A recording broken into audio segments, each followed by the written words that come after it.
Satu orang miskin. Ini yang dinamakan oleh Al-Quran dengan nama fidyah. Jadi jika Anda dapati misalnya keluarga, teman, kerabat, yang secara medis divonis tidak mungkin menunaikan puasa karena sifat-sifat tadi, maka berita gembiranya, kata Allah, saya sayang golongan ini. Dia harus mendapatkan pahala juga. Yang puasa dapat pahala, yang ini pun akan dapat pahala. Bagaimana caranya? Setiap hari tidak puasa, keluarkan gantinya dengan memberikan satu makanan untuk orang-orang miskin. Nah sekarang pertanyaannya, berapa takaran fidyah yang dikeluarkan untuk satu orang miskin ini? Bagaimana bentuk yang diberikannya? Maka kata para ulama, yang pertama, fidyah yang diberikan untuk satu orang miskin ini, kadarnya adalah 3 kali makan dalam sehari. Ya, kadar normal. Anda akan makan sehari 3 kali ya? Ya normalnya. Siang, sebelumnya pagi, kemudian malam. Maka yang kita berikan pada satu orang ini, awas hati-hati, ada sementara yang tidak memahami, bayangannya berikan satu orang miskin satu makanan saja. Kata para ulama bukan begitu caranya.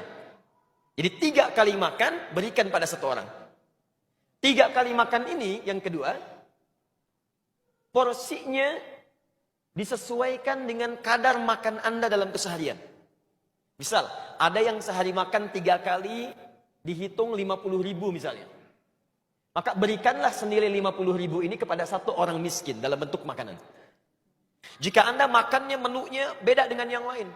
Ada yang saat makan ayamnya ada, kambingnya ada, sapinya ada, sayurnya lengkap. Kalau dihitung misalnya 250.000.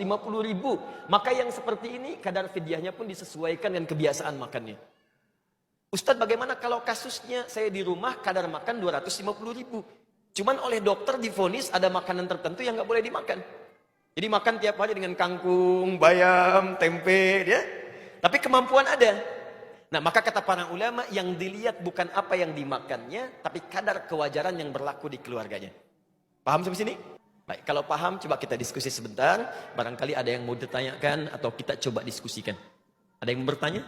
Aku Ustadz, bismillah. Assalamualaikum Ustadz Adi. Assalamualaikum. Ya, saya mau nanya, apakah boleh kita bayar fidyah sekaligus 1 bulan?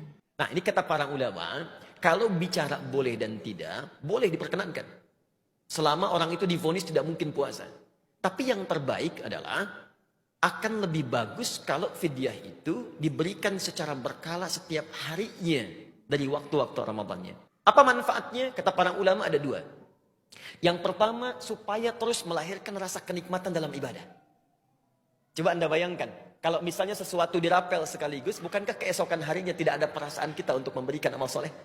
Tapi kalau sekarang kita berbagi, begitu orang diberikan, tiba-tiba orang itu berkata, ya Allah Pak, terima kasih Ibu, mudah-mudahan Bapak disembuhkan penyakitnya, mudah-mudahan dimasukkan ke surga, mudah-mudahan disehatkan keluarganya. Maka perasaan itu memberikan kesan tersendiri pada jiwa. Besoknya kita berikan lagi orang yang berbeda, dia mendoakan lagi.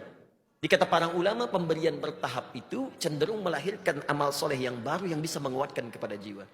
Dan yang kedua, kata para ulama, akan lebih baik diberikan secara bertahap, karena boleh jadi berlakunya fidyah itu sesuai dengan kadar puasa yang belum tentu orang itu bisa menunaikannya selama sebulan. Bagaimana kalau hari ke-12 misalnya sesuai ajalnya dia wafat. Hari ke-13 kemudian misalnya dia wafat. Sehingga supaya tidak membebani keluarga yang di rumahnya, cukup dikeluarkan setiap harinya supaya sesuai dengan kadar kebutuhan pengganti puasanya. Saya kira jelas di sini ya. Baik. Ada yang